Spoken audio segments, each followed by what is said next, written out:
Friends, આજે આપણે બનાવીશું ચોખાના લોટની ચકરી. ઇન્સ્ટન્ટ બની જાય છે, ન તો લોટને બાફવાની ઝંઝટ કે નથી કોઈ વધારે મહેનત, અને એકદમ ટેસ્ટી અને ક્રિસ્પી બને છે. તો ફ્રેન્ડ્સ, હંમેશા કહું છું એમ, જો મારા વિડીયો તમને ગમતા હોય અને મારી ચેનલને તમે હજી સુધી સબસ્ક્રાઇબ ન કરી હોય તો પ્લીઝ જલ્દીથી સબસ્ક્રાઇબ કરી દેજો. હવે આ ચકરી આપણે ચોખાના લોટમાંથી બનાવીશું, પણ એમાં થોડા દાળિયા પણ ઉમેરીશું. તો અહીં મેં અડધો કપ દાળિયા લીધા છે અને વજનમાં એ 50 ગ્રામ છે. તો એને મિક્સર જારમાં લઈ લઈશું અને મિક્સરમાં એનો ઝીણો પાવડર બનાવીશું. અને જો તમારી પાસે દાળિયા ન હોય તો ચણાના ફોતરા કાઢીને એનો પણ તમે ઉપયોગ કરી શકો. તો આ રીતે દાળિયાનો ઝીણો પાવડર થઈ જાય ત્યાર પછી જે વાસણમાં આપણે ચકરીનો લોટ બાંધવાના છીએ એ વાસણમાં એને ચાળી લઈશું. અને હવે એમાં ઉમેરીશું ચોખાનો લોટ. અહીં મેં ઝીણો ચોખાનો લોટ લીધો છે. કપથી માપીએ તો 2 કપ અને વજનમાં 200 ગ્રામ. અને હવે એમાં થોડા મસાલા કરીશું. તો હાફ ટીસ્પૂન જેટલી ઉમેરીશું હળદર, 1 ટીસ્પૂન ઉમેરીશું ધાણા જીરું, 1 ટીસ્પૂન ઉમેરીશું તીખું લાલ મરચું. અહીં તીખાશ તમારે તમારી જરૂરિયાત પ્રમાણે વધતી ઓછી કરી લેવાની. હાફ ટીસ્પૂન લઈશું અજમો અને અજમાને આ રીતે હાથમાં મસળીને ઉમેરીશું જેથી એની ફ્લેવર સરસ આવશે. સાથે જ હાફ ટીસ્પૂન હિંગ ઉમેરીશું. તો આ રીતે હિંગ અને અજમો બંને ઉમેરવાથી ફ્લેવર તો સરસ આવે જ છે, પણ ચકરી પચવામાં પણ હલકી રહે છે. સાથે જ ઉમેરીશું 2 ટીસ્પૂન તલ. તલથી પણ ચકરીનો સ્વાદ ખૂબ વધી જાય છે, તો તલ ખાસ ઉમેરવાના. સ્વાદ અનુસાર મીઠું ઉમેરીશું.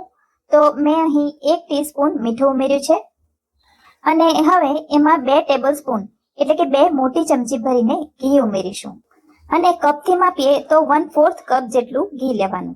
ઘીના બદલે તમે બટરનો ઉપયોગ પણ કરી શકો છો. અને એ બંને પસંદ ન હોય તો પછી તેલ ઉમેરી દેવાનું. તમે જે ઉમેરો એ ટૂંકમાં મુઠ્ઠી પડતું મોણ થવું જોઈએ. હવે બધું બરાબર મિક્સ થઈ જાય એટલે થોડું થોડું પાણી ઉમેરી આપણે લોટ બાંધીશું. તો પહેલા મેં 1 કપ ભરીને પાણી લીધું છે અને તમને જણાવી દઉં કે મેં ગરમ પાણી નથી લીધું. આ નોર્મલ ટેમ્પરેચરનું જ પાણી છે.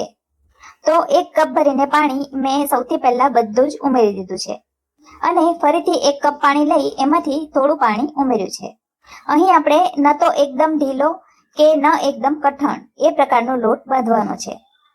તો તમે જોઈ શકો એમ આ પ્રકારનો લોટ તૈયાર કરવાનો છે. હવે આ લોટને ઢાંકીને 20 મિનિટનો રેસ્ટ આપીશું. અને આટલો લોટ બાંધવા માટે મને 1 કપ કરતા થોડું વધારે એટલે કે લગભગ 1.25 કપ પાણીની જરૂર પડી. હવે કેટલીક ટિપ્સ હું તમને આપીશ જે ખાસ કરીને પહેલી વાર ચકરી બનાવતા હશે એમને ઉપયોગમાં આવશે. તો એક તો એ કે ચકરી તળવા માટે આ પ્રકારનું ફ્લેટ પેન લેવાનું જેથી ચકરી મૂકવામાં સરળતા રહેશે. અને બીજું કે ચકરી તળવા માટે વધારે પડતું તેલ નહીં લેવાનું. ચકરી ડૂબે એટલું એટલે લગભગ 0.5 થી 1 ઇંચ જેટલું તેલ લેવાનું. હવે જે સંચામાં આપણે ચકરી પાડવાના છીએ એને આપણે તેલથી ગ્રીસ કરી લઈશું. અને ચકરી પાડવા માટે આ પ્રકારની ચકરીની ડીશ આવે છે એ લીધી છે. તો ચકરી પાડવા માટે સંચો તૈયાર કરી દીધો છે અને તળવા માટે તેલ પણ પેનમાં મૂકી દીધું છે. અને આ તરફ 20 મિનિટ થઈ ગઈ છે અને લોટને પણ સરસ રેસ્ટ મળી ગયો છે. તો હવે લોટને થોડો મસળી લઈશું જેથી એમાં થોડી ચીકાશ આવે. અને લોટને મસળી લીધા પછી એમાંથી થોડો લુવો લઈ એનો આ પ્રકારનો શેપ આપી દઈશું અને સંચાની અંદર ભરી દઈશું.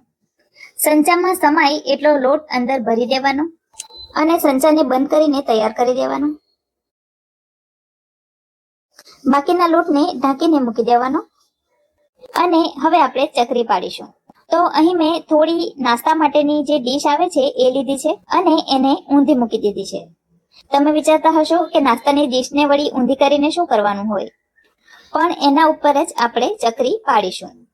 ચોખાના લોટની કાચી ચકરી ખૂબ જ નાજુક હોય છે, માટે દરેક ચકરીને આપણે સેપરેટ રાખીએ તો તેલમાં મૂકતી વખતે આપણને ખૂબ જ સરળતા રહે છે. તો આ રીતે તમને જેવડી સાઈઝ ગમતી હોય એવડી ચકરી પાડી દેવાની અને એનો છેડેનો ભાગ જે હોય છે એને થોડો ચોંટાડી દેવાનો જેથી તળતી વખતે તેલમાં છૂટો ન પડે. એક બીજી ચકરી હું તમને પાડીને બતાવી દઉં. અને જો ચકરી પાડતી વખતે વચ્ચેથી તૂટી જાય તો છૂટા પડેલા ભાગને વચ્ચેથી પ્રેસ કરી દેવાનો અને ચોંટાડી દેવાનો.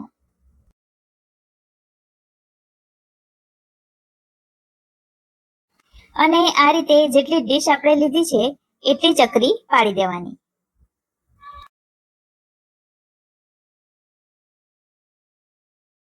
આ તરફ તેલ પણ ગરમ થવા માટે મૂકી દીધું હતું અને બધી ચકરી પણ તૈયાર થઈ ગઈ છે. હવે બીજી ધ્યાનમાં રાખવાની બાબત એ કે જ્યારે ચકરી તળવા માટે આપણે તેલમાં મૂકીએ ત્યારે તેલનું ટેમ્પરેચર વધારે પડતું ગરમ ન હોવું જોઈએ. તો પહેલા થોડો ટુકડો મૂકીને ચેક કરી લેવાનું અને ત્યાર પછી ઓછા ગરમ તેલમાં ચકરી મૂકવાની. ચકરી કઈ રીતે મૂકવાની એ પણ હું તમને બતાવું છું. તો આ રીતે એક જારો અથવા તવેથો લઈ ચકરીને એના ઉપર લઈ લેવાની અને ત્યાર પછી ધીમેથી તેલમાં મૂકી દેવાની.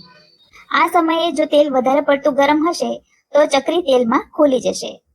હવે એ જ રીતે તેલમાં સમાય એટલી ચકરી અંદર મૂકી દેવાની અને ચકરીને તેલમાં મૂક્યા પછી એને 2 થી 3 મિનિટ સુધી એમને એમ રહેવા દેવાની.